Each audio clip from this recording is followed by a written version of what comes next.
Okay, so it is time to start and time for you to learn more about Pulsar. So I request Professor Maura to start your talk. So I think you have. Thank you so much for those nice introductions. Thank you to Manjari for inviting me and arranging my visit. Manjari was a postdoctoral researcher in our group in West Virginia for 3 years. I forget what year you left. It was a while ago. Yeah, so it's really nice to be back, see all my colleagues here again, and it's so awesome to meet all of you. That was really great advice. I loved the advice that you just gave the students. I have 2 sons in high school. They're 17 and 15, and they're so stressed out about grades, right, like standardized test scores and their GPA and all this stuff. And sometimes I think we forget to like step back and just think, how awesome is the universe, right? And just take time to like really be amazed by the things that you're studying and not so immersed in just like, what grade did you get on this test? I got into astronomy in high school. I liked math and physics, and I was good at math, but I found it kind of, like just on its own, kind of boring. And then I read a book by Stephen Hawking. Have people heard of Stephen Hawking? Everyone's heard of him. So I read A Brief History of Time. How many people have read that book? Okay. Anyway, so I read that book. It came out like when I was in high school.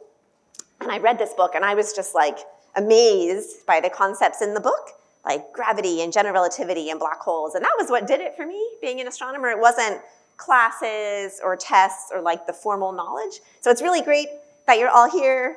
I encourage you to ask questions after the talk, and I'm going to hang out all day. So, you know, I really want to just get the chance to hang out with you, and I can answer questions about astronomy, pulsars, or school in the US if you're interested in coming to the United States. So the title of my talk is Pulsars, Timekeepers of the Cosmos. This cartoon shows the picture that I am going to paint for you in this talk. The experiment that I'm going to talk about involves using very large radio telescopes. Do we have a pointer? If we don't, it's okay. Actually, I can just use this. Hold on. Well, maybe not. It's fine if not. But I'm going to talk about using very large radio telescopes. This is a little cartoon of a telescope called the Green Bank Telescope in West Virginia. Let me see if this, it's okay. Oh, I'm holding it backwards and pointing at myself. There we go. Okay, so I'm going to talk about how to use very large radio telescopes like this to observe exotic stars called pulsars. And we're using these pulsars, these very exotic cosmic clocks, to detect invisible ripples in space-time called gravitational waves from very massive black holes at the cores of galaxies that have emerged. So this is the story that I'm going to tell you in this talk. It's really exciting, and we're right on the brink of making a really big detection. Okay, so how many have had a physics class already? Oh, you're all good, yeah. So all of you have had physics. That's great. In your physics class, I'm sure you've learned about gravity. And when you first learn about gravity, you'll have heard about Isaac Newton, right? And the picture that you get told is that gravity is an invisible force. And this invisible force between 2 objects is what causes an apple to fall from the sky. It causes the moon to orbit the Earth. It causes the Earth to orbit the sun. All of this is due to an invisible force of attraction between matter, right? So that's the standard picture that we learn in high school physics. It works very well. Those equations work very well in nearly all scenarios, but not all. When you get to regimes with very large masses or objects moving very quickly, those equations don't work. Albert Einstein, I'm sure you've all heard of Einstein, you've all heard of general relativity. He came along in the early 1900s, and he painted a new picture of gravity called general relativity. And general relativity is a beautiful theory. It's so elegant. And Einstein tells us that we live in space-time, right? And space-time is made up of 3 spatial dimensions that tell us where we are, and 1 time dimension that tells us where we are in time. And he told us that masses distort space-time. So, the sun and the moon in this picture both have mass, and they cause space-time to curve around them. Has anyone ever been to like a science museum where you have these kind of, you put a quarter in and it spins around and it like falls down? Okay, so that's like a really good analogy for what masses do to space-time. They cause space-time to curve around them. So this is the picture of gravity and general relativity.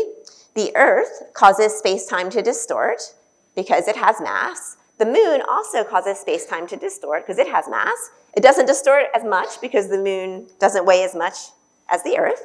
And the moon goes around the Earth not because of this invisible force, but because it's sitting in curved space-time. It has no choice but to go around the Earth because space-time is curved, right? It's just following the shortest possible path in this curved space-time. So this is a very beautiful, very elegant theory. Mathematically, it can be kind of a mess. There's a whole bunch of like really messy equations that describe it, but the theory itself is extremely elegant and I think pretty easy to understand. So there's one really neat consequence of this theory of general relativity. If you imagine that picture on the previous slide, we have these two masses. They're both sitting in space-time. They're both distorting space-time. They're both sitting in their own little gravitational wells. What's going to happen when they go around each other, say in a binary orbit, right? Like the moon and the Earth, or like these two stars. As they move around each other, they're going to cause space-time to ripple, right? Much like if you throw rocks in a pond. If I could have more luggage, I would have brought 2 bowling balls. We do this demonstration where we get like a huge rubber sheet and we put 2 bowling balls in it and we throw them like around each other and the rubber sheet ripples, right? So these are called gravitational waves. So when objects orbit each other, they cause space-time to ripple like this. These gravitational waves change the distance between objects, right? Because the very fabric that we're living in is stretched and squeezed by these waves. They also carry energy away from this binary system, you know, these 2 stars. What's going to happen as energy gets carried away? Any ideas? They're going to get like closer and closer and closer together, right? Energy gets carried away and the 2 stars are going to get closer. They're going to collide. Someone said it. Yeah, eventually they're going to collide. There's going to be a massive collision of these 2 stars after gravitational waves carry away lots of energy from the system. Okay, so these collisions are gravitational wave events. They'll release a huge burst of gravitational waves. This is a picture of what happens to the Earth when one of these cosmic collisions occurs. Okay, so you saw the ripples getting like faster and faster and faster and faster. That was the binary system getting closer and closer, and then at the moment of the impact, you saw the Earth do this big shake. This is happening all the time to the Earth as we speak. Of course, this is greatly exaggerated, right? We'd be in trouble if it was this big. This is on like very, very tiny scales, but these cosmic collisions are traveling through the Earth all the time, right? Nothing is fixed. Space-time is constantly getting stretched and squeezed by these collisions of massive objects in the galaxy and outside our galaxy. Okay, cool. Just to give a little more like mathematical description, if we had a ring of particles like this, and a gravitational wave was coming through the screen, so a wave is coming through the screen like this is what would happen to the distances between the particles. They would get like stretched and squeezed in this very special, we call this a quadrupolar distortion because it has 4 kind of points to the distortion. So you get stretched and squeezed and stretched and squeezed. This is happening to all of us right now. If you could resolve like the length of my head at the scale of like 1 part in 10 to the 22nd or something, you would see me getting stretched and squeezed and stretched and squeezed. It's happening to all of us as we speak, just on a very tiny scale. So we can't really see it. Okay, so this is very special signature that general relativity predicts, right? That's due to gravitational waves. Okay, how many people have heard of gravitational waves before? Some of you, okay. So there have been a bunch of detection experiments. What scientists do, right, the way science works is someone comes out and they predict something, right? So Einstein publishes this theory, general relativity. He said, you should see these gravitational waves. Scientists say, well, I don't know about that. That sounds kind of crazy. Let's see if we can detect them, right? That's what scientists do. They make predictions and then other people try to prove or disprove those predictions. So since 1915, people have been trying to detect these waves. Some of the early experiments looked something like this. This guy, Joseph Weber, he just built like these huge metal bars, basically, that would vibrate when a gravitational wave passed through them. He didn't detect anything. At one point, he did publish a paper saying he had, but no one could ever prove that again. New gravitational wave observatories are much more sophisticated. So this is a picture of an observatory called LIGO. This stands for the Laser Interferometer Gravitational Wave Observatory. There's 2 sites in the United States. There's one in Europe, and there's one being planned for India, actually, which may come online within, I don't know, a decade or so, maybe even shorter. And so these sites, this is one in Louisiana and Washington in the United States. There are 2 arms that are at right angles to each other like this. So they kind of have this L shape. Each of these arms is 4 kilometers long, and lasers run back and forth along these arms, like very, very strong lasers. Y'all know what lasers are. Yeah? Okay, so very powerful light sources. Okay, so let's look at how this detector works, and then we'll jump from here to our experiment, not using lasers, but using pulsars. Okay, so this LIGO instrument has a light source here, a very, very powerful laser, and the light travels through this splitter along these 2 arms, these 2 4-kilometer arms.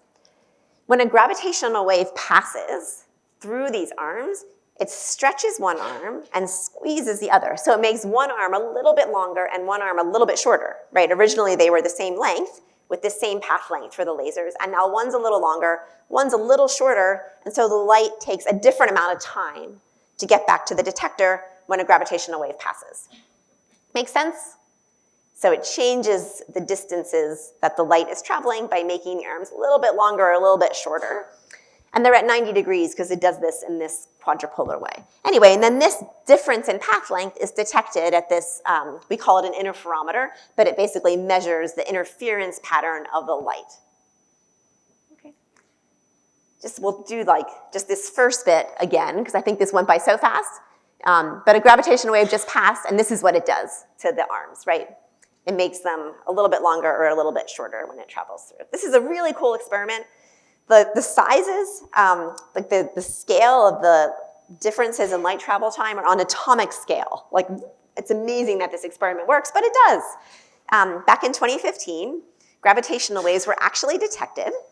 And this picture here shows what that looks like. This is gravitational wave frequency. So this is the number of cycles per second of the wave. This is time. And these were the signals that were detected. This is 1 second of data, so these were like really short signals, right? They happened within, I don't know, a few hundred milliseconds, something like that, like less than a second. And what you're seeing here are the ripples due to these 2 black holes getting closer and closer and closer and closer, and then they die here once the black holes have merged into a bigger black hole. You can actually listen to these sounds. If you look at these frequencies, these are actually audible frequencies. These are the same frequencies that we can actually hear as sound waves. So I'm going to play the sound of these 2 black holes merging for you. Let's do it again because it's so fun. Okay, so that is called a gravitational wave chirp. We call it a chirp signal. And what you're hearing is low frequencies getting progressively and progressively higher and higher and higher until the 2 black holes collide. Okay, so that's super cool. These guys got the Nobel Prize for this in 2017. This was like really big news because it was the first direct detection of gravitational waves. These gravitational waves were about 10 times the mass of, the black holes that these gravitational waves were from were about 10 times the mass of the sun. And it's pretty cool. This was like roughly 100 years after Einstein's prediction, which was kind of poetic, almost exactly 100 years after he predicted these things should exist. Okay. We know these are black holes because we can model these waveforms using general relativity, and we can also point our telescopes there and see nothing is there. No signs of light or an explosion. So we know that these 2 things were black holes. So LIGO has been really successful. There's been almost 100 of these collisions detected, and all of the collisions LIGO has seen are from black holes and another special kind of star called a neutron star. that are about a few to like 100 times the mass of the sun. So a little more mass of the sun, more massive than the sun, but not as massive as like galaxies, right? So, okay, these are pictures of all these little chirp signals. All of them look different depending on the masses of the objects. Okay, so what have we learned from this? So I'm gonna play a little movie just to give you like an analogy here. Okay, imagine you go to the beach, right? I took this video to send to my kids. This is from an early morning run to Elliott's, I think it's called Elliott's Beach right here in Chennai. So I sent them this picture. Here's what the beach is like here. You'd get a pretty good idea, right, of what India is like, what the beach is like from looking at this. It's very beautiful. This is the picture that we've had for many, many years from just telescopes that observe with light, right? We get like one view of the universe. Now imagine suddenly we have this, right? We have a whole other way of understanding the universe, right? Before we didn't have the sound, and now that we have gravitational waves, you can kind of make an analogy. It's like the sound has now been turned on, and there's a whole other sense that we can use to understand the universe. Right? So these gravitational waves has helped us learn about things that we just can't see, right? We can't see black holes, and now we can study them directly. So I like to think of it as sort of like the sound in the universe suddenly getting turned on. Okay. So you might be asking, like, what is she even doing? Why is she doing this other experiment to detect gravitational waves? This seems really awesome. Isn't that good enough? Okay, but black holes come in all sizes. At the center of our own galaxy, the Milky Way galaxy, there is a 4 million solar mass black hole, a black hole 4 million times the mass of the sun. We can't see it. We know it's there because we see stars orbiting something, right? And we can't see the thing, so we know it's a black hole. And we think every single galaxy in the universe has a black hole, a big black hole at the core of the galaxy. Okay, and we want to detect these other black holes. Some galaxies might have black holes that are 1 billion times the mass of the sun, right? So our experiment involves trying to detect these really, really massive black holes, these monster black holes that are sitting at the cores of galaxies. Now, you can see all these galaxies with these 2 black holes. The reason they have 2 is that 2 galaxies came together and merged to form a bigger galaxy, and the black holes that were at the cores of those galaxies are now orbiting each other at the core of this new merged galaxy. There's lots of really neat questions about like how this process happens, how the black holes come together, how many galaxies have merged, what's the rate of merging, what are the masses of these black holes, do they depend on how far away from us there are? There's all these astrophysical questions that we can answer if we can study this process and detect these black holes at the cores of these galaxies. That's what we're trying to do. You can't do this with LIGO because these objects have 2 long orbital periods. They're orbiting each other with periods of years, right? So you can't do this with LIGO. LIGO can only detect things on scales of like seconds. So we need another experiment. Okay. And in order to do this, you need a much bigger detector, right? If we want to detect these bigger black holes, we need a detector with much longer arms. We can't build it on Earth, right? We can't build a detector on Earth with arms that are the size of, light years, right? It's just impossible. But we can do it in space. And we don't need to build it because we already have natural cosmic clocks that we can use for this experiment. And they are called pulsars. So the experiment that I work on, and lots of other people in this room work on actually, there's a lot of students and faculty here who are also working on this experiment, is called a pulsar timing array experiment. And those 3 words really describe exactly what we're doing. We're timing the arrival time of pulses from these natural clocks called pulsars. It's an array because we need an array of pulsars distributed across the sky. So we observe like a network of pulsars all over the sky. And this little cartoon shows what we're trying to do. Here's the Earth.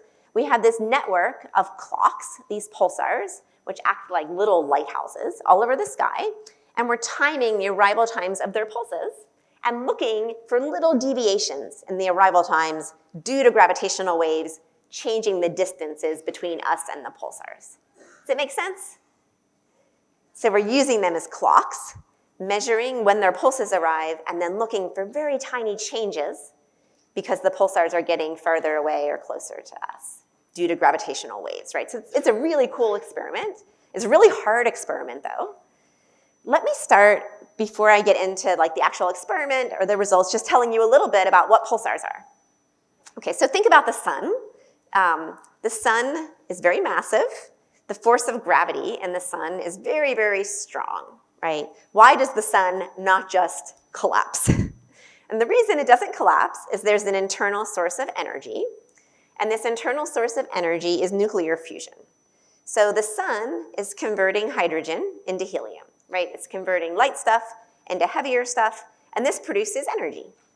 And this energy keeps the sun in what we call hydrostatic equilibrium, so it keeps it from collapsing. Okay, so that's pretty cool. This source of nuclear fusion has supported the sun for about 5 billion years. It's going to support the sun for about 5 billion more. That's great. But what happens when that energy source runs out? So eventually, the sun is going to run out of hydrogen. It's going to have no more hydrogen to convert. It'll start converting helium. It'll turn that into carbon. It'll start turning the carbon into oxygen, and then it's going to stop. It's not going to get hot enough to build any heavier things. Stars that are more massive than the sun, say like 10 times as massive as the sun, they'll keep going. They'll convert oxygen into heavier stuff. We'll get neon and magnesium and silicon all the way up to iron, right? And they'll stop when the core of the star is iron. And you can't convert iron into anything heavier and get energy out. So you'll get this sort of like onion skin stellar structure like this with an iron core and then heavier, lighter stuff going out and out and out. What happens at this stage? This star can't get any more energy out. It can't convert this iron into anything heavier. What's going to happen? Gravity's going to win, right? There'll be no more pressure from this nuclear fusion, and this star is going to collapse. So the core of this star will collapse in on itself. And here's a little movie showing that happening. So this is a star which is reaching the end of its life. When the core collapses in, the outer layers fall onto the core and bounce off. And that creates this supernova explosion. And so this is a supernova remnant. So these layers here, these are like the guts of the star that have been spit out from this explosion. These are so beautiful. If you want like nice astronomy images for your wall, you can just Google like supernova remnants, and there are all these beautiful, beautiful images of these remnants. They all have different shapes and sizes. This is a picture of a supernova remnant. This is an explosion that happened in 1054 AD. It's called the Crab Nebula, and at the core of this nebula is a pulsar. So a pulsar is what's left behind from the core of the star after one of these explosions. You might ask, like, how does she know this happened in 1054 AD? And we actually know this for this particular explosion very well. When this explosion happened, this is a fairly nearby explosion in our galaxy. It was visible during the day for almost a month. So if we lived back at that time, one day you would look up, you'd have a new kind of like, second sun, not as bright as the sun, but a visible new star that you could see even during the day. And at night, it would have been the brightest star in the sky. So ancient people recorded this. This is a cave painting in New Mexico. Some Chinese astronomers also recorded this, and the dates match up to be 1054 AD. So we know when this explosion happened, which is pretty neat. Okay, so the compact core of the star, the thing that used to be iron, collapses in on itself, and it forms a very special type of star called a neutron star. In these really high density and high energy environments, the iron gets broken up into protons and electrons, and then the proton and electrons fuse to form neutrons. This only happens in very special, very high density environments. This is a picture of a neutron star called a pulsar. So here's the compact core. These are magnetic field lines, so they have really high magnetic fields. Particles get accelerated along these magnetic field lines like this, and that produces emission. And the work I'm going to talk about is focused on studying the radio emission from these stars. This is kind of like the Earth, right? The Earth has a north and south magnetic pole. We see things like auroras due to particles at those north and south poles.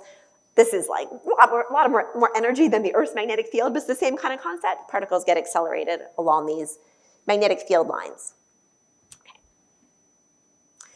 Pulsars are really exciting objects to study. I think they're the most exciting objects to study in the whole universe. Of course, I'd say that because they're what I study, but they're basically like the most exotic objects next to black holes. So they're very small. Oh, I forgot to replace this. I'm sorry. So I gave a talk in Bangalore last week. This is the planetarium where I gave the talk in Bangalore, and I meant to put a picture of IMSC in here, and I forgot. But this gets the right idea across, right? So this is Bangalore. This is a city. This circle here is like the approximate size of a neutron star. So they're only like 15 miles across, right? Which is crazy, right? This is a star that actually can weigh up to twice the mass of the sun, squished into a space only the size of a city, right? So that's kind of a completely crazy concept, right? My favorite analogy is that if we took all the people on Earth, every single one of us, and we put us all in a thimble, a thimble that goes on your finger, that big, that would be the density of a neutron star. All the people on Earth in a thimble. Not very COVID safe.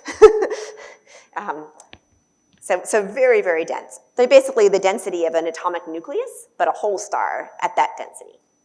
They have a couple other really interesting properties. So think about angular momentum conservation. You learned about conservation and angular momentum in school. This is the idea that if like figure skaters, they move slowly like this, and then when they want to go fast, they pull their arms in and they go lots faster, right? That's conservation of angular momentum. This is a little thing at the Arecibo Observatory, and you can see when I pulled my leg in, then I spun up, right? I started rotating more quickly. The same thing happens with stars.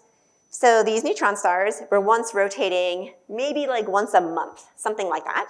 And then when they collapse and get much smaller, they rotate much faster. So they're rotating up to like 700 times a second, extremely rapid. And this seems impossible, right? They're this mass of the sun, the size of a city, rotating at the speed of like a kitchen blender. So kind of crazy. They also have very, very high magnetic fields, like 1 trillion times Earth's. And this because of this same concept, conservation of magnetic flux. And these properties together produce radio emission. So pulsars act like interstellar lighthouses.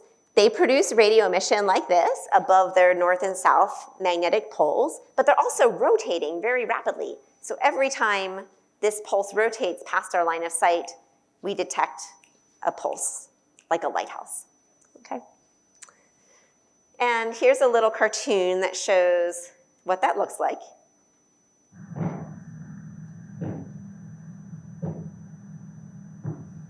Okay. So every time this pulse rotates past our line of sight, we detect a blip with a radio telescope. And that sound that you're listening to, those are real sounds of a pulsar detected with a real radio telescope. Okay, that's kind of a slow pulsar. The period is about a second or so. Let's just listen to the pulsar at the center of this nebula. Would you expect it, well, I have it written right here. Would you expect it to be faster or slower? Faster. It's younger, so it has a lot more energy because it was just born 1,000 years ago. So it's spinning faster. It has a 33 millisecond period, so that means it spins like 30 times a second. So let's listen to this. Okay, you can just make out each pulse, right? Just barely. So there's another very special class of pulsar called millisecond pulsars. Millisecond pulsars spin very, very rapidly with millisecond periods, even faster than that crab pulsar. You might think, oh, they must be really young too then, even younger. They're not. They're actually very, very old. And the reason that they spin so fast is that they've lived their whole life.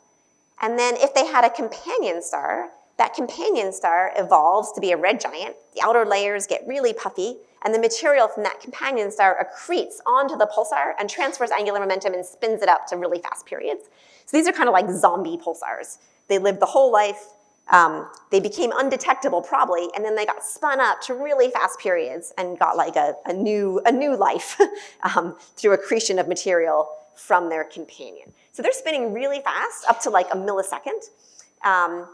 There are over 3,000 of these pulsars known, and we know of 544 millisecond pulsars right now. And this is a little cartoon that shows what a millisecond pulsar looks like. Should we listen to the sound of a millisecond pulsar? Okay. You might want to have your hands like close to your ears. This is the sound of a millisecond pulsar. It's not very nice.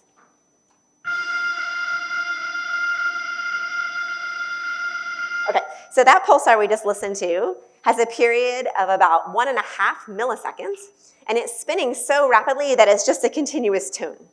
That one is 641 hertz, and it's just a continuous. Those of you who study music will know that that's like in the audible range, right? We tune our musical instruments to 440 hertz, so that's like a little bit faster, but it's in the audible range. Okay, so why do we like these millisecond pulsars?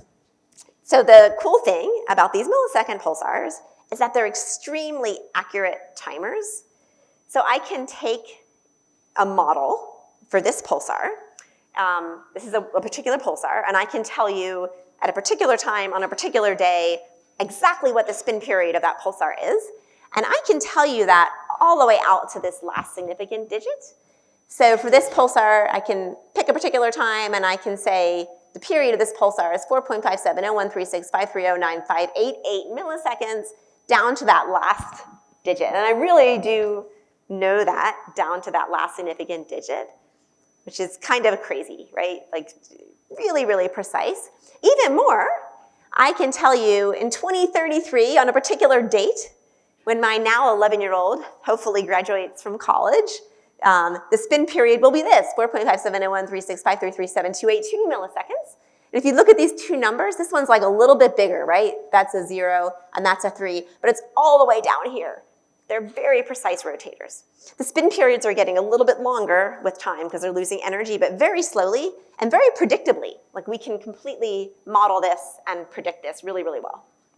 Okay, so here's another cartoon. This is going to show you like the big picture of our experiment. So what we want to study, we're going back to the black holes again that we want to detect. We want to study galaxies coming together. So those two galaxies are merging into a single galaxy. The black holes at their cores are orbiting each other, and in the process of merging, these are gravitational waves which are produced by this merging event. These gravitational waves are traveling out through space, and they're going to reach the Milky Way. Gravitational waves don't get absorbed or scattered like light does. They travel through the whole universe to reach us. This is a little unrealistic. It looks like they're kind of like making a beeline for the Milky Way, and they know where we are. They're really, obviously they're going everywhere. And as they travel through the Milky Way galaxy, between the pulsars and us, and these pulsars are also in our own galaxy, by the way, they're very close, they're going to cause the period that we observe from these pulsars to be redshifted or blue shifted. How many people have heard of Doppler shifts? That's something that you've studied in physics, right? This is the concept. So like an ambulance goes by you, and if it has sirens on, you hear the pitch of the ambulance change, you hear, right? This is the idea of a Doppler shift, that when objects move, the pitch changes. And so this same thing happens to the pulsars as the gravitational wave travels between the Earth and the pulsar. That's going to change the period of the pulsar. Another way of thinking about this is it's going to make the pulses arrive a little bit earlier, a little bit late, right, when space is stretched or squeezed. Okay, so let me tell you specifically about our experiment that we're doing right now to time these pulsars to try to detect these gravitational waves. So I'm a member of a collaboration in North America. It's called NanoGrav. So it stands for the North American Nanohertz Observatory for Gravitational Waves. And we're sensitive to gravitational waves at nanohertz. That's 1/1000th of a hertz frequency, so very low frequencies. This is a picture of us in Wisconsin in October. We all look really cold. You're probably like, why are they all wearing jackets? But the heat was out, so we have all jackets on. Some of you will recognize, here's Loki, people who know Loki, who was here in India. There he is right there. We have a few Indian grad students. I'm not going to go through and try to pick out everyone people here might know, but We have quite a few students who come work with us from India, which is really great. There's about 150 scientists at institutions in the United States and Canada. We have a website. We just redid our website, so if you want to learn more about us, go to nanograv.org. There's lots of really neat material there. Nanograv is part of a bigger collaboration called the International Pulsar Timing Array. And so this International Pulsar Timing Array includes our North American collaboration and then collaborations in India, of course, which is why I'm here. And that's really exciting. India just recently joined, and Europe and Australia. And we hope soon it'll include scientists in South Africa as well. Our last meeting actually was here in India, in Pune. And so here's a picture of everyone at that meeting. This was in June 2019. We used to have yearly meetings, and then with COVID, we didn't know this was going to be the last one, but we're having another one this summer in Australia. There's about 300 people from 11 countries that are part of this project. And just a little bit about the Indian Pulsar Timing Array. This was founded in 2019. It has over 30 members. There's lots of people here who are part of the Indian Pulsar Timing Array, so if you're interested in this, you can talk to them. Has anyone visited the GMRT? So this is a radio telescope near Pune here in India. It's not one big dish, it's a bunch of small dishes, and they combine their signals together to act like one big telescope. They observe about 17 pulsars every couple of weeks, and they have a website if you want to learn more about this timing array experiment. So let me tell you more about our North American experiment. So pulsars are really faint. They're not very bright sources, so we need really big telescopes to detect them. So we use the largest telescopes in the world for this experiment. We observe about 70 of these millisecond pulsars, anywhere from like once a day to once a month, something like that. The two main telescopes we've used for about 17 years, we've been doing this experiment now, are Arecibo in Puerto Rico and the Green Bank Telescope in West Virginia. This telescope here has a 300-meter diameter, or had a 300-meter diameter. The reason that it's in red here is that this telescope actually collapsed a couple of years ago, which is really sad. The GBT is about 100-meter diameter. Usually I give analogies in terms of like how many football fields that is. I don't know how many cricket pitches it is, but it's probably a lot. I don't know. I should have worked it out. A lot. So 100 meters is pretty big. We also use a telescope in New Mexico called the Very Large Array, a telescope in Canada called CHIME. It's a weird telescope. It just kind of sits in the ground and sources transit over top. And we use the FAST telescope in China now a little bit. This is the largest telescope in the world, 500 meters in diameter. So these are the telescopes we use. If you want to watch a dramatic video, you can go to YouTube and Google like Arecibo collapse, and they actually caught the moment where this telescope collapsed. Very dramatic. This is what is left behind, so we no longer have access to this telescope, which is quite sad. And we also use telescopes all over the world for this IPTA experiment. So all of these telescopes are going to be contributing to international pulsar timing array data sets all over the world. Currently, there are 7 telescopes in 6 countries, the ones in gray that are part of the most recent data set, and the ones in orange are joining the effort. Here's the GMRT in India. This is really important, actually, because we want to observe pulsars over the whole sky, so we need telescopes situated all around the world. And also, whenever you get people together from different countries, different collaborations, people have new ideas, right? So it's just really important to do this kind of work collaboratively because it's a hard project and we need all the people and all the help that we can get. Okay, so let me tell you how this experiment works. So we observe these pulsars, say like once a month, and we will observe the pulsar on a particular day. We can't actually detect the single pulses like you heard in that little audio clip. Most pulsars are just too faint, so the pulses just look like this. They're buried in noise. So we need to add up every single pulse. We just add them on top of each other. We call this folding, and when we do that, the noise gets lower and the signal gets stronger, right? So we add up all the pulses on top of each other. This makes the noise lower. It increases the signal level, and eventually we end up with this very bright pulse that looks something like this, okay? And then we have a model, and our model has all the astrophysical stuff, like the spin period, how fast the spin period is changing, if the pulsar is moving in the sky, all this other stuff. We use this model, And we measure another time of arrival at another day, say like a month later, okay? And then we subtract the time that pulse arrived on that day and the time that the model predicted the pulse would arrive, right? So if our model is perfect, this residual, this difference between the two would be 0, right? That would say your model's perfect. There's nothing else like gravitational waves that are in the data because your model is completely perfect and accounting for everything. You could calculate residuals for anything, right? This is so like people arriving to this talk. Some of you were really early. You got here at like 8:30, which is awesome. You were really excited.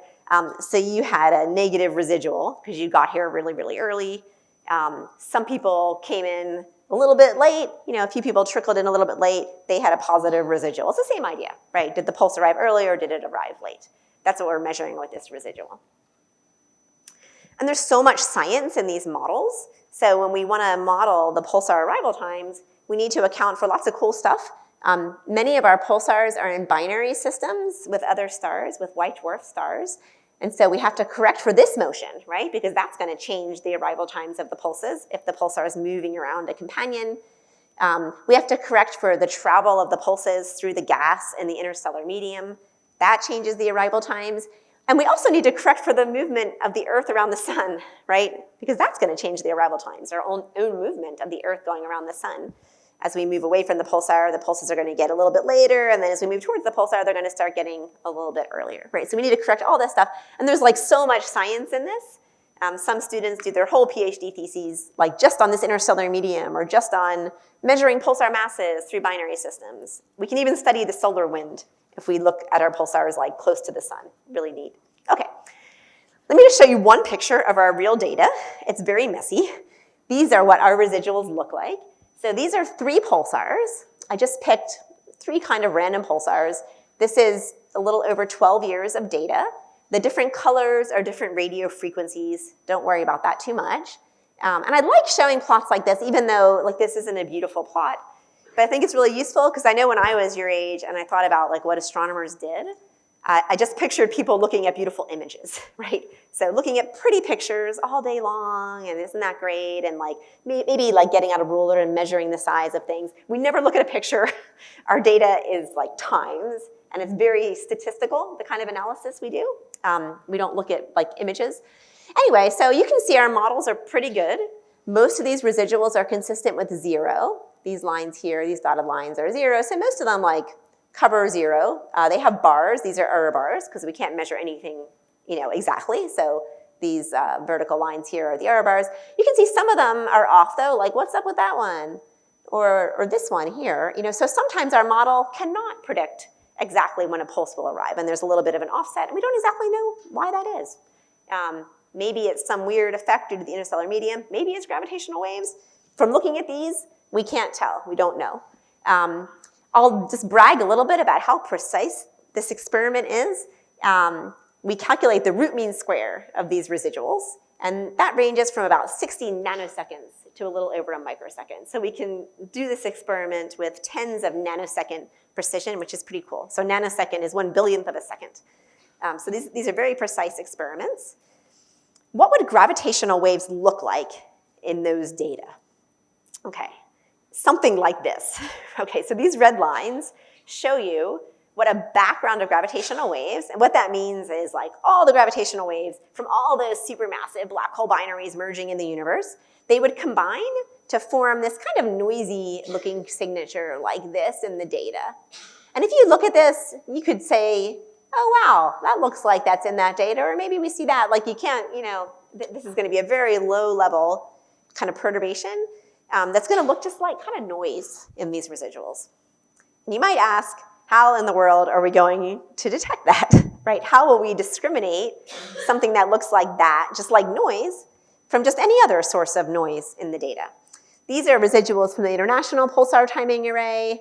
I'm not going to discuss these in any detail at all. The different colors are different telescopes. I'm just showing it to show you more messy data. And that lots of these pulsars are observed by a whole bunch of different telescopes. Like look at all the different colors in this plot. So that's pretty cool. We combine them, we get more colors than in the nanograph plot because we have a lot more data. Okay, so gravitational waves aren't the only thing that affect the arrival time.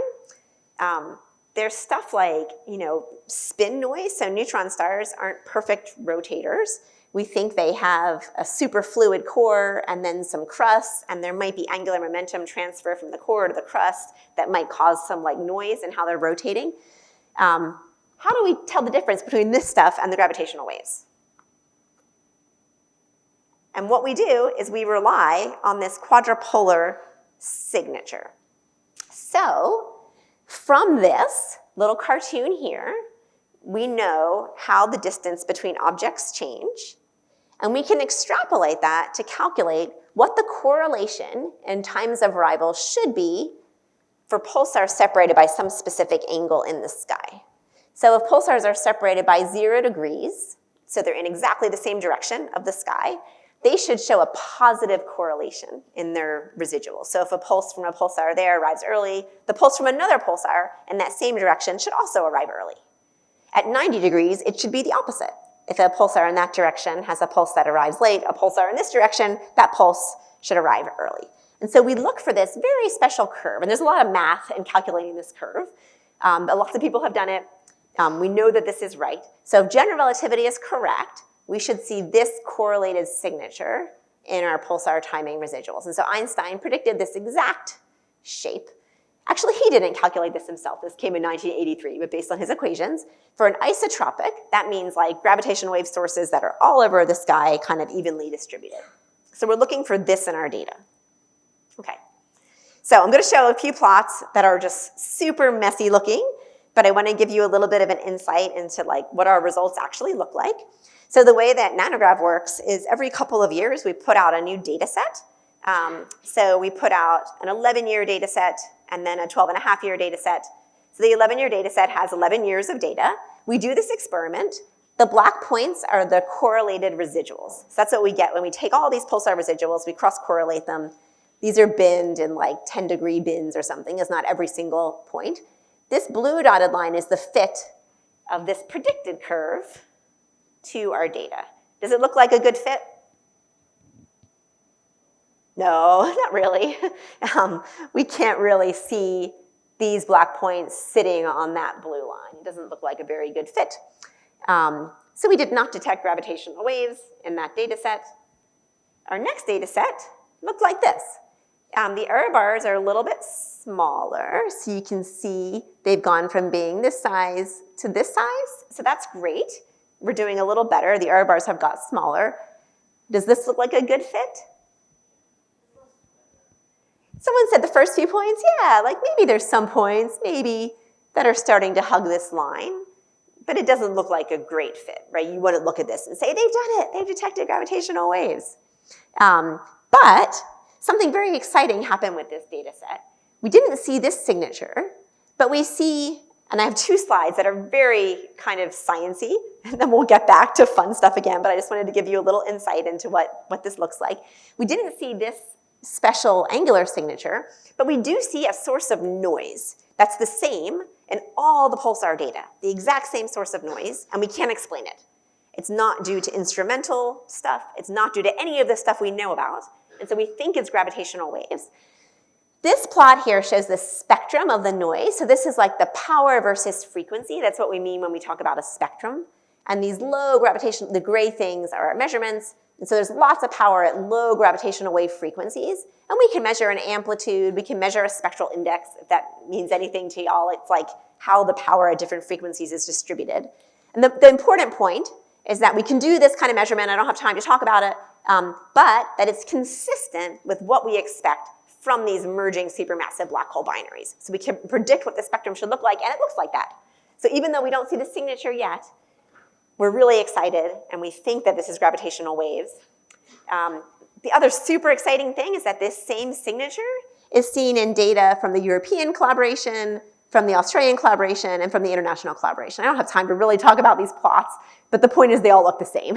These are all like constraints on the spectrum. The same thing is seen in all these different data sets, which is really exciting and makes us think that it's real and not something like just in our data set. We think in our next data set, which will be 15 years of data, we're going to see something like this. This is a prediction. Does this look like a detection? Yeah, so now we see these points hugging this fitted Hellings and Downs curve. That's what we call this thing, Hellings and Downs curve. It doesn't matter. We see them hugging this predicted line here. So that's super exciting. We're publishing this data set hopefully in a few months or so. And if gravitational waves, the same ones in the previous data set are in this one, we should see them hugging this line. So that'll be really exciting. And they should be much stronger in the next data set we make with all the telescopes all over the world. So why in the world are we doing this? We want to learn about how galaxies merge.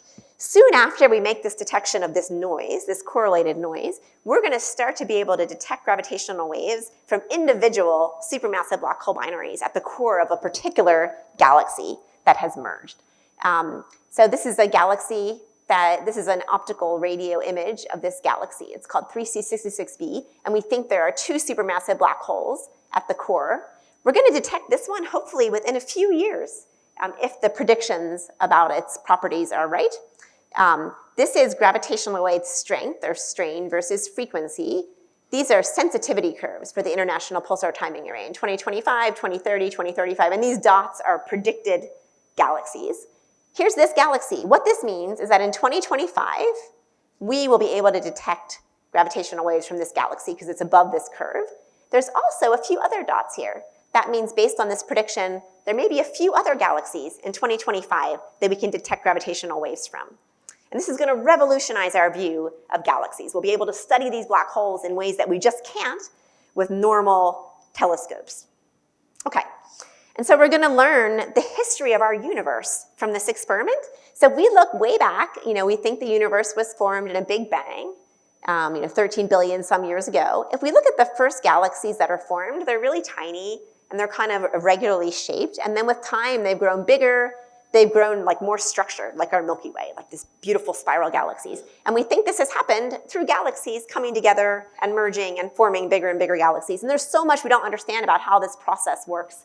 And we're going to get to the bottom of it. We're going to really understand the history of our universe through this experiment. So I just want to point out, I just have a few more slides. So just think about like the history of astronomy in general, right? So the first telescopes built were optical telescopes that you actually looked through, right? Like with an eyepiece with your eyes. And that gave us a good picture of the universe. Here's a galaxy studied in optical light that we can see. And then soon people built radio telescopes. They built infrared, ultraviolet, X-ray telescopes all over the electromagnetic spectrum. And every time we build a new kind of telescope to detect a new kind of light, we learn totally different things. This galaxy looks really different in the X-ray and radio than it does in the optical, right? So with each telescope, we learn so much new stuff. And the same thing is going to happen with gravitational waves. So right now, we are only sensitive to a little bit of the gravitational wave spectrum, right here. Studied by these ground-based interferometers, just this little bit of the spectrum at very high frequencies. Pulsar timing is going to fill in this part of the spectrum. So gravitational waves at a completely different frequency, much like the electromagnetic spectrum, right? This would be like the X-ray or gamma ray energies, and this would be like the radio energies. So we're going to detect completely different sources and learn completely different things. There's other detectors that are planned to fill this gap. There's a detector called LISA, which will fly in space, actually, and detect frequencies in between LIGO and pulsar timing arrays. And there's so many other things that I haven't talked about that we might detect with these gravitational wave detectors. We might detect gravitational waves all the way from the Big Bang. So lots of really exciting new discoveries. And the ultimate goal is what we call multi-messenger astrophysics. So instead of just using photons as messengers, like all our telescopes do, we'll also have gravitational waves. And we want to observe these galaxies with our pulsars and with all different kinds of telescopes based all around the Earth to form a global, galactic scale gravitational wave observatory. And we're going to learn so much from this experiment. I just want to point out how important international collaboration is. So our project involves a lot of students. We've sent 77 students from Nanograph, from our North American collaboration, to 11 countries since 2010. We've sent 9 students to India over the past 5 years or so. Here are some of those students. Here's Manjari with some visiting students from North America. Here's another group of 2 students who came and worked with Manjari another summer. She's been a fantastic mentor to the students that have come here to Chennai. Here's a student named Morgan who's at NCRA in Pune. And for all of you in the audience, if you want to be an astronomer or a scientist of any kind, international collaboration is really important. There are very few projects now which are localized just to like one group in one country. It's very exciting, right? There's opportunities to work with people from all over the world in whatever science field you go into. And I also wanted to mention that high school students play a really important role in this project. So if you've been excited by this and you want to help us, if you want to learn more about pulsars, you can. So we have a program. It's called the Pulsar Science Collaboratory. And students in high school are helping us grow our gravitational wave sensitivity by finding more pulsars to add to this network, which is the #1 way to increase our sensitivity to gravitational waves, is by growing the number of pulsars. Our first pulsar discoverer, this is Lucas. He actually was invited to the White House to meet Obama. That was cool. Here he is showing Obama how to use a telescope. I hope Obama doesn't think he's looking at a pulsar, because you can't see them with a telescope like that. And these are some students at our camp at the Green Bank Telescope in West Virginia. Anyway, here's a website. Students have found 8 pulsars so far. You can sign up, and there's an online course that you can go through. You can get trained. You can help us find pulsars. And I'm going to end by just playing a little video.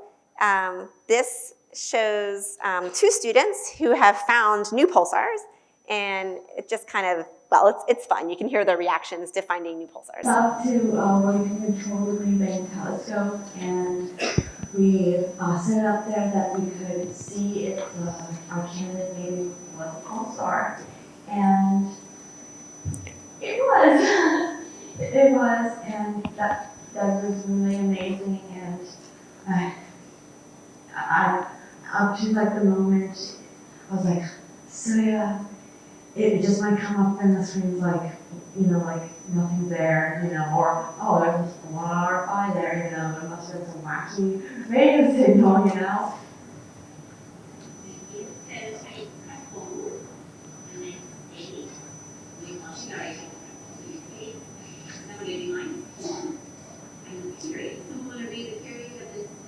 Well, a lot of people are excited, but most of the people are really like, what's a pulsar? And I gotta explain it to them. Like, oh, that's cool. And then I'll be like, yeah, thing is, I discovered one as well. And they'll be like, really?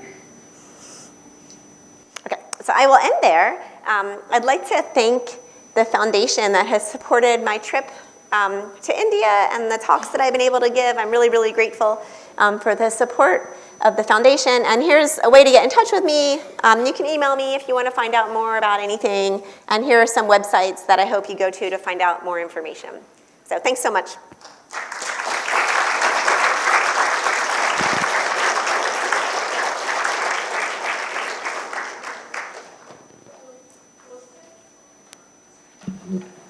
Please, students, raise your hand. No questions. So you can actually ask, means there are few schools in Bangalore who are participating in Pulsar Search collaborative with her. So you have any question regarding, you have a question, right? Yeah. So, ma'am, you explained about the collision of planets.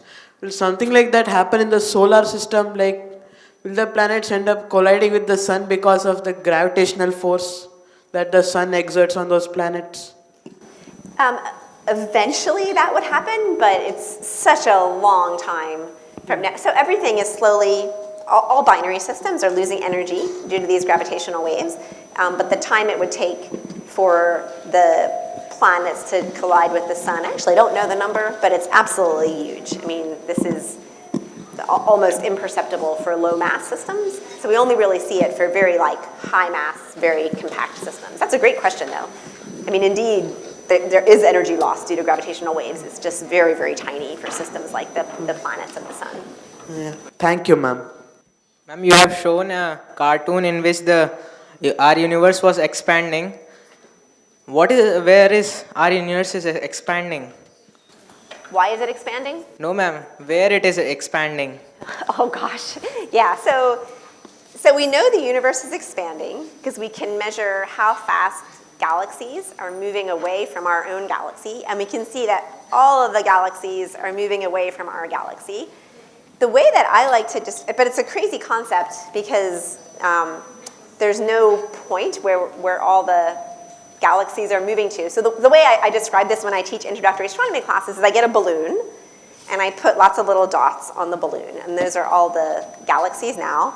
And then I blow the balloon up, and all of the galaxies are getting further away from each other, right? But there's no one point on that balloon where they're all moving to or expanding from. Sort of the whole balloon, the whole universe, everything is getting farther from every other thing due to this expansion. We think this is due to some invisible force called dark energy, which is causing all the galaxies to expand. It's very exciting. We might detect gravitational waves from early universe inflation, from this initial really fast expansion through our experiment. So maybe we could have something to say about this. We'll see. Ma'am, about the gravitational waves, has there been a wave which is like really massive and it has like impacted the Earth like physically, kind of like? So all the time, the Earth is subject to these gravitational waves. Yeah, but like in a way that we can. Not that we can detect. So gravitational wave strengths are very, very, very tiny. So it's very difficult to detect the impact of gravitational waves. And there's really no predicted source that will ever impact the Earth in a way that like we can actually feel. You need very, very sensitive experiments to detect them. Yeah. I just wanted to ask that why do you said that two black holes collide together? They rotate due to the general relativity thing, and then they collide together. I just wanted to ask that why do they collide? Like, on what reasons do they collide, or do they explode or collide together? Yeah. So gravitational waves that are emitted from the system, and they take energy away from the system, and so they take energy away from the orbit. So because of that energy loss, the orbit's getting smaller and smaller and smaller and smaller with time, just because of this loss of energy due to the gravitational waves. It has to come from somewhere, right? So the orbit gets smaller and smaller, and the natural consequence is that as they get closer and closer, eventually they have no choice but to collide and form a much more massive black hole. It's pretty cool. We can measure for pulsar systems actually orbiting each other. We have double pulsar systems, and we can measure those pulsars coming together at exactly the rate predicted by general relativity. Eventually, they too will also collide. Good evening, ma'am. So I'm from KVIIT Chennai. I just had a doubt that, like, you did explain about pulsars, but for how long can we actually trust a certain pulsar? Is there a certain end to its lifetime? Or like, does it just exist forever? Will pulsars exist forever? Is that the question? Like how long? Yeah, so these pulsars have very long lifetimes. They're very stable, so, 1 billion years or something like this for these very old millisecond pulsars. So we're not worried about that. Like now that we have this network built, my children, my grandchildren, my great-grandchildren, we can all time this network of pulsars for a very long time. They're going to be extremely stable. Ma'am, I had a question. You said that the galaxies collide and each galaxy has a black hole in the center. So when the galaxies collide and they form a huge galaxy, why do the black holes orbit each other, and why does not one black hole swallow the other one? So eventually, we think the black holes will collide to form a single black hole. That will definitely happen. Well, actually, it won't definitely happen. There's lots of subtleties in this, but yeah, those two black holes eventually may collide to form a single black hole. But what we're studying is the time before that collision. We want to understand the process. So our black holes are in orbits of like years to decades. That's what we're sensitive to. And we do think eventually they'll collide to form a single black hole. But they may not also. This is why it's interesting to study. There may be other processes that keep them from ever getting close enough to collide. And it's a really complicated process, but it's exactly why we want to do this experiment, is we want to understand how many of them come together to form a single black hole, how many of them might stay in like a stable orbit for a while. It's actually a really good question, and we're going to try to understand this. Ma'am, I have a question. So right now, like the only idea we have about the starting of the universe is the Big Bang. So can we detect gravitational waves from pulsars which were there during the Big Bang to understand more about it? That's a great question.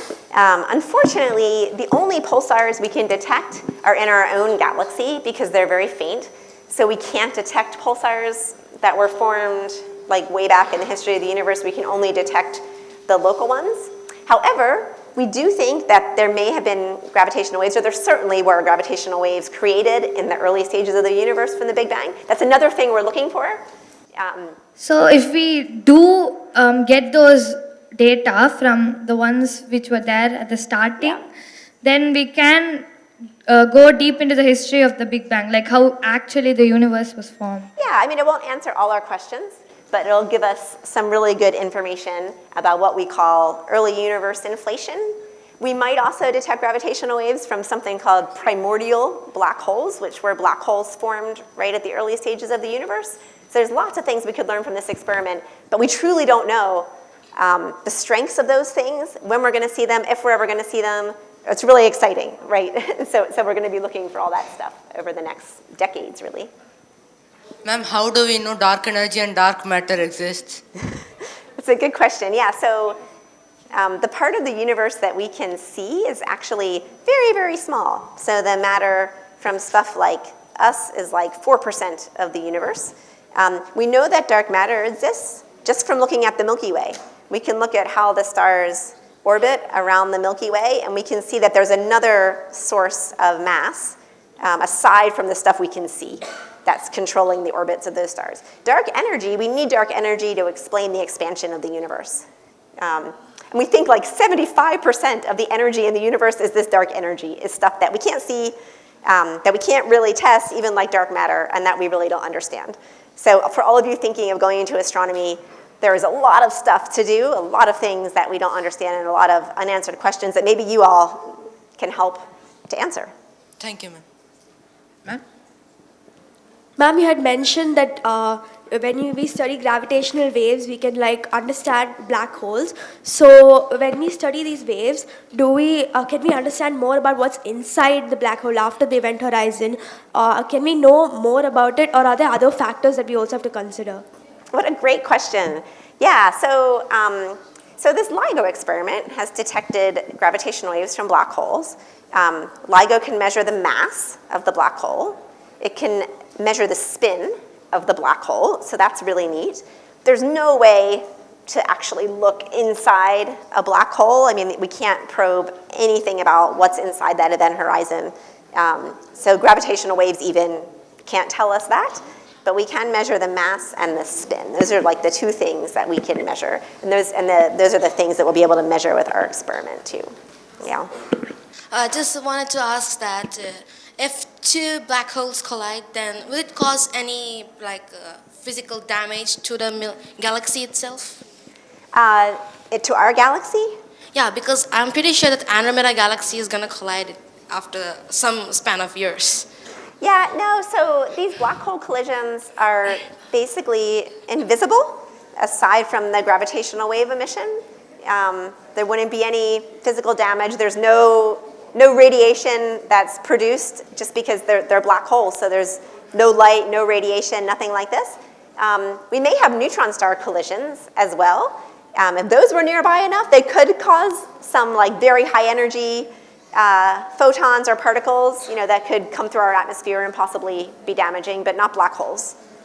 And also when another galaxy collides with our own galaxy, we can study the pulsars of that galaxy also. Like over a period of time, I'm pretty sure many galaxies have collided with our own galaxy. So we can make out which galaxy they were from, and as a matter of time, we can study like way back in time maybe, because we have galaxies of our own galaxy which were formed a long time ago, and also the galaxies that were formed in another galaxy, but they came with our galaxy when they collided. Yeah, that might be possible. So people do this. I mean, you can measure how stars move and how galaxies move and kind of trace back. Our own galaxy is on a collision course with the Andromeda galaxy. Yes. I forget how many years. It's many, many years in the future. If someone knows the number, shout it out. But we actually are on a collision course with another galaxy. Yeah. Many millions of years in the future. Thank you. Yeah, you can study these things using motions of stars or pulsars. why there are black holes present in the center of galaxy, whereas many giant stars can be present there? It's a great question. So we think in the very early stages of the universe, primordial black holes were created just due to like unequal mass distribution after the Big Bang. So there were these small black holes formed very early on. And then with time, they've grown and grown and grown and grown by merging with other black holes. And actually, there's lots of things we don't understand about this. So this is exactly what we're trying to understand with our experiment, is how these black holes have grown by merging with these other little black holes over time. Greetings, ma'am. I'm Alfina from KV Meenambakam. Ma'am, so you said that the pulsars, they lose energy after some time. So as time goes by, what's going to happen to those pulsars? Like, are they going to explode like the stars, or what's going to happen, Yeah, ma'am? that's a great question. So we don't think they're going to explode, but eventually they will stop producing radio emission. So to produce the radio emission, you need to be rotating fairly rapidly. You need a potential drop above your polar caps of their magnetic field. And eventually, if you rotate slowly enough, the radio emission will cease. So they'll basically just be undetectable. And we think the galaxy is full of old, dead neutron stars right now. There's a whole bunch of neutron stars in our galaxy that we just can't see. So then after a lot of time, then there'll be a lot of pulsars, like, that is going to lose its energy. Yeah. I mean, these pulsars will just eventually die and just be completely undetectable, except perhaps due to like gravitational interactions with other things that we can see. Ma'am, so they will still be present in the universe, or are they just going to distort as particles? They'll still be present, but we just won't be able to see them. Thank you. We don't think, they won't automatically explode or anything dramatic like this. They'll just become inert and just slowly just be undetectable, if that makes sense. Thank you, ma'am. Good morning, ma'am. It's a pleasure to meet you today. I'm S. Sanskriti from Kendra Vidyalaya Meenambakam, same school as her. And my question is, what if we collect all the waters from the Earth and other planet and put it on the sun? What will happen to the sun? Whether that hydrogen will convert to helium and it will burn, or will the sun loses its energy? If we take all the elements from Earth and the other planets and we put them all on the sun? No, ma'am, only the water source. Only the water? Only the water. We take all the water from Earth and put it on the sun. What will happen, ma'am? What would happen? Well, the sun's very hot. So even the surface of the sun is about 6,000 degrees Kelvin. No, ma'am. Like, will the hydrogen convert to helium and will the sun burn more? I mean, if we put more hydrogen in the core of the sun, it would convert to helium. But the stuff on the surface doesn't. It needs to be really, really hot. Okay, maybe it's a good time should we move to? Thank you, ma'am. Yeah, you're welcome. Yeah, I mean, it's fine with me. I just don't want to. Yeah. Ma'am. Yeah. Ma'am, I'm from KVCRPF Howdy, ma'am. How is black hole actually formed? How does a black hole actually form? Yes, ma'am. In center of universe. Yeah, so there's two ways. One way is in a supernova explosion. So these black holes that were detected by LIGO, these black holes that are 10 times the mass of the sun, those are what's left over after a star explodes, when it reaches the end of its life and it explodes. So if the star is 10 to 20 times the mass of the sun, something like that, it'll form a neutron star. If it's more massive, it'll collapse all the way to a black hole.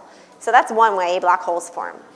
The other way black holes form is through this process where black holes were formed at the beginning of the universe, these primordial black holes, and they've just grown and accumulated material as they've merged and galaxies have merged throughout cosmic time. So there's kind of a couple different types of black holes. Okay, ma'am, thank you.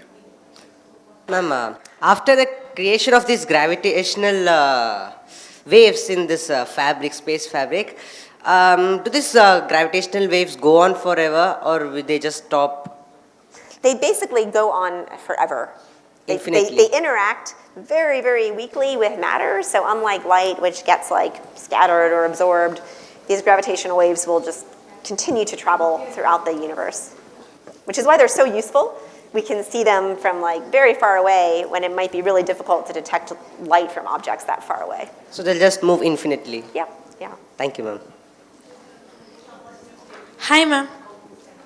I have just two questions. First is, does wormhole really exist? And second one is, what are the difference between black hole and wormhole?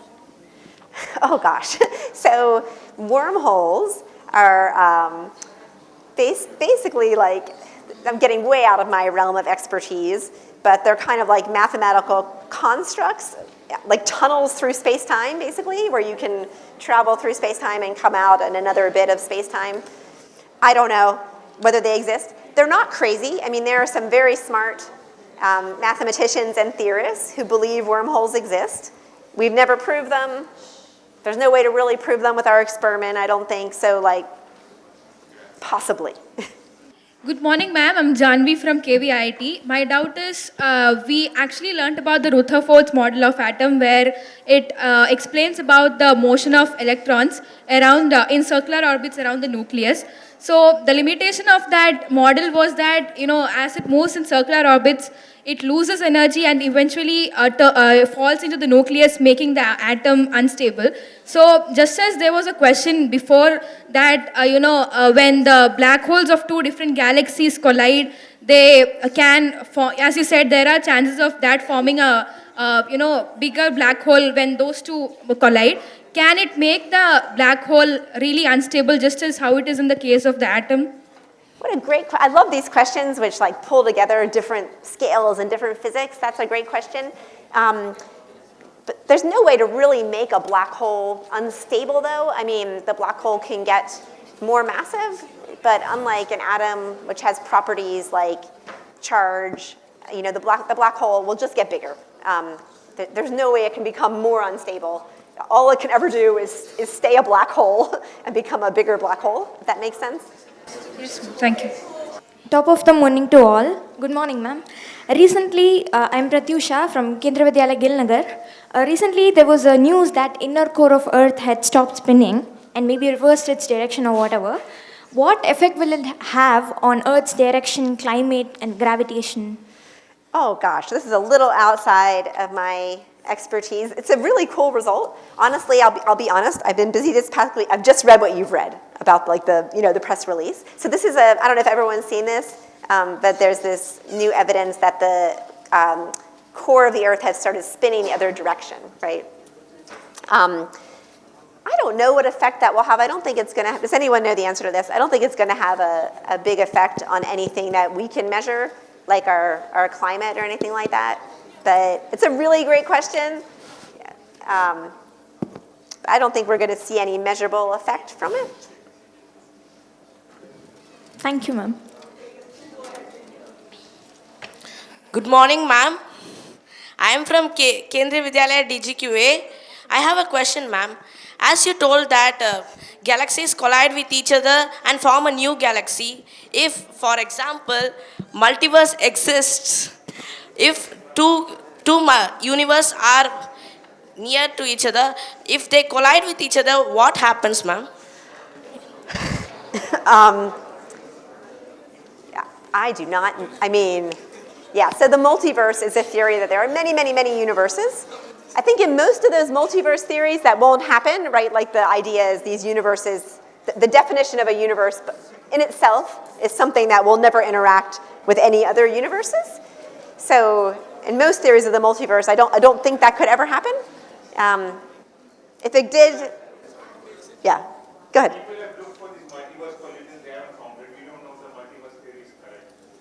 Yeah, that is. So these are, if we don't know the answers to these questions, it's because no one knows them. Like things like this. These are very theoretical constructs that are fun to think about, though. These have been really good questions. Really appreciate it. Okay, ma'am. Thank you, ma'am. Sorry I went into your talk so much.